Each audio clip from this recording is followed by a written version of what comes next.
ኣብ ዝኾነ ይኹን ናይ ህይወት ደረጃ ኮይንካ ዝኾነ ይኹን ናይ ዕድመ ክሊ ኮይንካ ንዝኾነ ነገር ብችኮላን ብፍጥነትን ምግባር ዳሕራይ ጠበስኡን ጣዕስኡን ይዝገደግ ንህይወት ዝተረጋገአ መንፈስ ቀስ ኢልካ እንድሕር ዘይመሪሕካያ መከረኣ እናዘየደ እዩ ዝኸድ በረኸት ካብቶም ብጣዕሚ ችኩላት ሰባት ማእኸል እቲ ሓደ እዩ ንዝኾነ ነገር ቀልጢፍካ ምግባር እዩ ዝፈቱ ብፍላይ እንተኣሚኑላ ንድሕሪት ኣይብል ሰንኪ ህፀትኻ ኣብ ዝሕዝ ሰዓት ኣብ ሓያል ጭንቅን መዋጥርን ኣትዩ ይርከብ በረኸት ካብ ህፃንነቱ ብጣዕሚ ህልኸኛ ኮይኑ ይዓብዩ ብንኡስ ዕድሚኡ ፀባይ ሓያል እዩ ነይሩ ሰብ ተዛሪቦ ዘይሰምዕ እንተኣሚኑላ ናይ ማንም ሓሳብ ምስማዕ ከይከኣለ እዩ ዓብዩ ነይሩ ሰባት ከከም ፀባዮም እዩ ዝኸዱ ህልኸኛታት ንዝኾኑ ሰባት ብህልኽ ይቐርቡ ንለዋሃት ሰባት ከዓ ብልውህና ይቐርቡ ትምህርቲ ጀሚሩ ትምህርቱ ኣብ ዝመሃረሉ ግዜ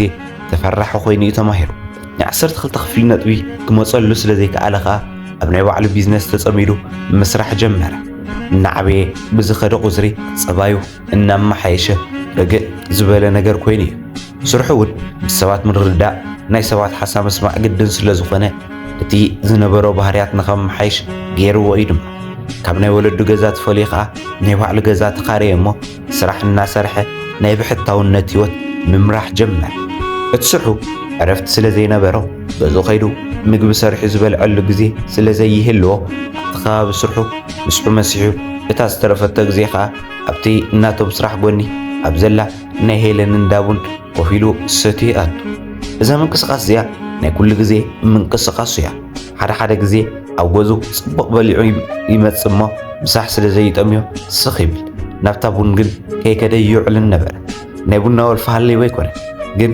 መዓልታዩ ናብኡ እዩ ዝኸድ ንስኡ ተተሓሒዙ ድማ ንሄለን ናይ ምርኣይ ወልፊ እውን ስለ ዘለዎ እዩ ብተደጋጋሚ ናብቲ ናይ ሄለን እናቡን ዝኸይድ ዝነበረ ሄለን ብጣዕሚ ምልክዕቲ ካብ ዝበሃላ ደቂ ሔዋን ዋላ እንተዘይኮነት ግን ከዓ ናይ ባዕላ ዝኾነ ዝስሕብ ነገር ኣለዋ ምስ ኩሉ ሰብ ብማዕርያ ተስሕቕነት ትፃወት ንኩሉ ከዓ ፍፅም ቁኑዕን ዝኾነ ቅንዕና ትቐርቦም ስለ ዝነበረት ብዙሓት ዓማዊል ኣለዋ ካብኣቶም ሓደ በረከት እዩ በረከት ዝበዝሕ ግዜ ምስ ናታ ተፍልሐሉ ቡና ፊት ንፊት ኣብ ዝርከቦ ወንበር ኮፍ ኢሉ ቡኑ ዝሰቲ ኣብ ቅድሚኣ ኮፍ ኢሉ ከዓ ኩሉ ምንቅስቓሳ ይዕዘብ ነበር በረከት ብሄለን ክንድኡ ዝኣክል ምምሳጡ ብጣዕሚ ዝገርሞ ምክንያቱ ከዓ ንሱ ከፍክር መስፈርቲ ዝገብሮ ነገር ነይርዎ መልክዐኛ ዝኾነት ንዋሕ ፀጉራ ንውሕ ዝበለ ቅርፃ ሰሓቢ ኮታስ ኩሉ ነገራ ፅቡቕ ዘለዎ ጓልየ የፍቀረን ዓርኪ ክሕዝን ኢሉ ይምነን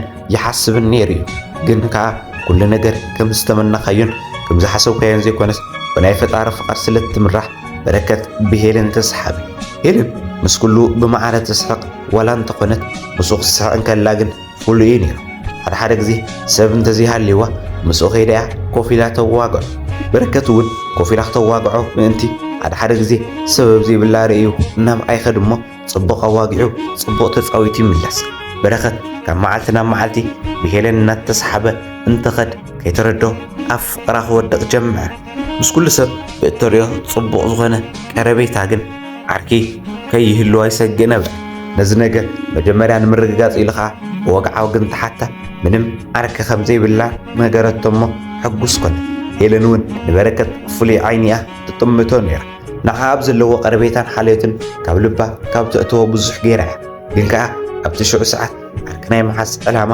ምንም ኣይነበራን እዩ በረከት ሓደ መዓልቲ ንሱ ካብ ስራሕ እንትወፅእ ንሳ እውን ዓፃፅያን ትከተራኸቡ ኣብዚ ግዜ ንኸፋንዋ ነገራ እሞ ብሓደ ወክ እናገበሩ እንትኸዱ በረከት ዝነገረ ዓብዪ ቁም ነገር ስለ ዘለዎ ኣብ ሓደ ቦታ ኮፍ ንኽብሉ ሓተታ ሄለን እውን እቲ ግዜ ገና ስለ ዘይመሰየ ዝነበረ ብዙሕ ሓሳቡ ተስማዕምያ ቦታ መሪፆም ኣብ ሓደ ፅምው ዝበለ እንዳ ኬክ ብምእታው ኮፍ በሉ ኣብዚ ግዜ ንሳ ሶፍት ኬክ እንትትእዘዝ ንሱ ከዓ ለስላሳ ነገር ኣዚዙ ስለ ስራሕ እናዋግዑ ፀንሑ እሞ በረከት ክነግራ ዝደለየ ነገር ኩሉ ዘርዚሩ ነገራ ከም ዘፍቅራ ንዓ ዓብዪ ቦታ ከም ዘለዎን ብዛዕባ ዝሰምዖ ስምዒት ከም ዘሎን ነገራ ሄለን ነዚ ናይ በረከት ሕቶ ምስ ሰምዐት ክልተ ዓይነት ስምዒት እዩ ተሰሚዕዋ በቲ ሓደ ወገን ብጣዕሚ ተሓጎሰት በቲ ካሊእ ጎኒ ከዓ ኣብቲ ሽዑ ሰዓት ዓርኪ ናይ መሓዝ ድሌት ስለ ዘይነበራ እንታይ ኢለ ከምልሰሉ ጨነቓ ድሓር ግን እታ ግልጺ ዓርኪ ክትሕዝ ከም ዘይትኽእል ነገረቶ። በረኸት እዚ ምስ ሰምዐ ምኽንያታ ክትነግሮ ጥቢቑ ሓተታ። ናታ መልሲ ዝነበረኻ ዘለዎ ናይ ገዝኦም መነባብሮ ዝተሓተ ከም ዝኾነ መጀመርያ ንዕኡ ክትቀርፍ ከም ትደሊ ነገረቶ። ድሒሩ ካብኡ ወፃኢ ካሊእ ፀገም እንተሃልይዋ ሓተታ። ንሳ ግን ካሊእ ምንም ምኽንያት ከም ዘይብላን ንሳ እውን ንዕኡ ስምዒት ከም ዘለዋን ነገረቶ። በረኸት ንናይ ገዛ ፀገም ሓቢሮም ከም ዝፈትሕዎ እመና እሞ ንፍቕራዊ ሕቶኡ ተቐቢላ ትፈላለዩ። ካብቲ ዕለት ንሳኻ ብፍቕሪ ጽቡቕ ክነብሩ ጀመሩ። ፍቕሮም እውን ፍሉይ እዩ ነይሩ። ምትሕስሳብ ምትሕልላይ ዝመልኦ ዝተቐደሰ ፍቕሪ ነበር። በረኸት ካብቲ ዝሰርሖ ዝነበረ ንወለዳ ክሕግዘሉ ሂባ እሞ ዝተረፈቓ ንህይወቱ ከከናውነሉ ይሕዞ። ገዞም ዳ በበይኖም ይኹን እምበር ዝበዝሕ ጊዜኦም ብሓደ እዮም ዘሕልፍዎ ነይሮም። ንሳ ዝኾነ ይኹን ዓይነት ፀገም ተጋጥማ ንሱ ኣብ ጎና ጠጠው እናበለ ኩሉ ግዜ ይድግፍ። ሓላሓሊፉ እውን ንሳ ስርሓ እናዓፀወት ንኽዘናግዑ ንኽፃወቱን ካብ ከተማ ውፅእ እናበሉ ጽቡቕ ግዜ ኣሕሊፎም ይመፁ። ክልቲኦም ዘለዎም ጽቡቕ ፍቕሪ ካብ ልዑል ፈጣሪ ዝተዋህቦ ምቁር ውህብቶ ገይሮም ብምቕፃል ብጣዕሚ ይንከባኸብዋ። ኣብ መንጎኦም ዝኾነ ዓይነት ሕማቕ ነገር ንኸይኣቱ ከዓ ክልቲኦም ነንባዕሎም ይተሓላለዉ። በረኸት ጠንኪሩ እንትሰርሕ ዝሰርሖ ዝነበረ ስራሕ እናዓበየ ዘእትዎ ዝነበረ ኣታዊ እውን ብኡ ልክዕ እናዓበየሉ ኸደ። ህይወቱ ክደላደለሉ ምስ ጀመረ ምስ ሄለን ሓዳር ንኽገብር ምዝታይ ምምኻርን ጀመሩ። ብዛዕባ ሓዳር ብዛዕባ ናይ ቀጻሊ መጻኢ ህይወቶም እናሓሰቡ እናሃለዉ ንኽልቲኦም ክፈላለ ዝኽእል ነገር ተፈጠረ። መቸም ኩሉ ግዜ ህይወትካ ጽቡቕ ነገር እንተኣስለካ ነዚ ጽቡቕካ ንምርሓቕ ሰይጣን ሰራዊቱ እንዲ ዝልእኽ ናይ ክልቲኦም ፍቕሪ እውን ንምብታን እውን ንወለዳ ኣሕሰቦ። ሄለን ካብ ኩሉ ግዜ ካብ ፍቓድ ወለዳ ወፂኣ ትፈልጥን እያ። ኣተዓባብያ ብፀገም ስለ ዝነበረ ወለዳ ተፀጊሞም የምዕብዮማ። በዚ ኸዓ ካብ ቃሎም ንዘይምውፃእ ቃል ኣትያ ነይራ። ሎሚ ግን ካብ ዓማ ወፃኢ ዘይትደልዮ ነገር ንኽትገብር ከገድድዋ ጀመሩ። ንሱ እውን ከዓ መርዓ ዝበሃል ነገር እዩ። ከመርዕዋ ከም ዝደለዩን ምስ ነገርዋ ብጣዕሚ እያ ደንጊፃ። መጀመርያ ብዘይምእማን ይቕልዱ ኸይህሉ ሓተተቶ። ድሓር ግን ኩሉ ነገር ቁም ነገር ከም ዝኾነ ምስ ተረድአት ንሳ ተፍቅሮ ወዲ ስለ ዘለዋ ክትምርዖ ከም ዘይትደሊ ነገረቶ። ወለዳ ግን ንሕና ዘምፃናልከ ክትምርዐው ስለ ዝበለዋ እንታይ ክትገብር ከም ዘለዋ ጨነቓ። ነዚ ነገር ናብ በረኸት ከይዳ እንትትነግሮ ብጣዕሚ ደንገፀ። ምክንያቱ ከምኡ ክኾን ኢሉ ሓሲብዎ ይፈልጥን ነይሮሞ።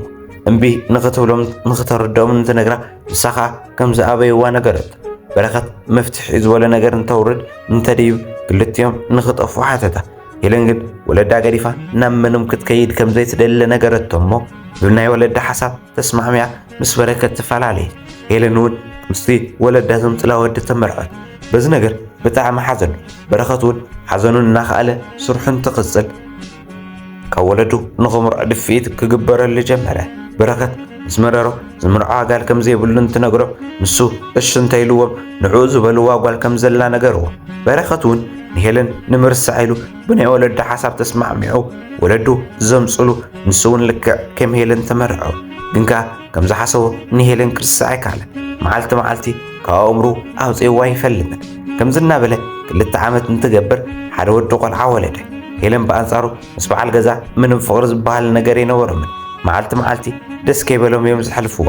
ሓንቲ መዓልቲ ዋላ ከም ሰብ ሓዳር ኮይኖም ተዘናጊዖም ኮነ ሓሰውቲ መኻኺሮም ኣይፈልጡ። በዚ ነገር እቲ ሰብኣያ ትዕግስቱ ፀንቂቑ ክፋትሖ ከም ዝደሊ ንሄለን ነገራ። ሄለን ምፍታሕ ዝብል ምስ ሰምዐት ደስ በላ እሞ ክልቲኦም ተፋትሑ። በረኸት ናይ ሄለን ምፍታሕ እንትሰምዕ ደስ በሎ። ድሓር ግን ንዓዓ ዝረኽበሉ ምኽንያት ስለ ዘይነበሮ ስቕ ኢሉ ህይወቱ ክቕፅል ጀመረ። ሄለን ብተደጋገሚ ትድውለሉ ከልዕላ ስለ ዘይከኣለ ከዓ ሓደ መዓልቲ ናብቲ ዝሰርሐሉ ኸደ። በረከት ርኢ ምስ ኣበላ ብስምዒት ከይደሓቐፈ። ካብ ስምዒቱ ተላቐቐ ከዓ ንምንታይ ከም ዝመፀት ተገልቢጡ ሓተታ። ንሳ እውን ምስ ሰብኣያ ንዕኡ ክትብል ከም ዝተፋትሐት ነጊራ ፍቕሮም ንክቕፅሉ ሓተተቶ። በረኸት ነቲ ፍቕሪ እንተደልዮ ዋላ ግን ከዓ በዓል ሓዳር ከም ዝኾነን ኣቦ ቆልዓ ከም ዝኾነን ነገር ሄለን ነዚ ነገር ሰሚዓ ብምንባራ ኣቕልለ ኣቢላ ነታ ሰበይቱ ንኽፈትሓ ንወድኻ ብደገ ኮይኑ ንክሕግዞ ነገረት። በረኸት ጭካነ ሄለን ምስ ሰምዐ ክኣምነ ይከኣለ። ክንደየናይ ክንዲ ዝጨካን ኮይና ኣይተረድኦን ነይሩ። ክወሓጠሉ ስለ ዘይከኣለ ከዓ ኣይኾነን ኢሉ ሰደዳ። ሄለን ምስ ደጋገመትሉ ግን ተሰዓረላ እሞ ፍቕሮም ሓዲሶም ፍቕሮም ቀጸሉ። ከምዚ ኢሉ እናሃለወ ግን በረኸት ኣብ ክልቲኦም መንጎ ተቐርቂሩ ፀገሙ ንሄለን ገዲፉ ሓዳሩ ከይቕፅል ንሄለን ብጣዕሚ እዩ ዘፍቅራ ነይሩ ንበዓልቲ ገፁ ገዲፉ ከዓ ምስ ሄለን ርከቡ ከይቕፅል ከዓ ሓደ ናይ ወዱ ናይ መፅሓ ዕድል ካልኣይ ከዓ ናይ ወለዱ ቃል ከበሎ በዚ ዝተለዓለ ከዓ ኣብ ሓያል ጭንቀት ይርከብ ስለዚ ኣሕዋት ነቲ ፀገሙ ተረዲእኹም መፍትሒኡ እትብልዎ ነገር ኣናዲሉ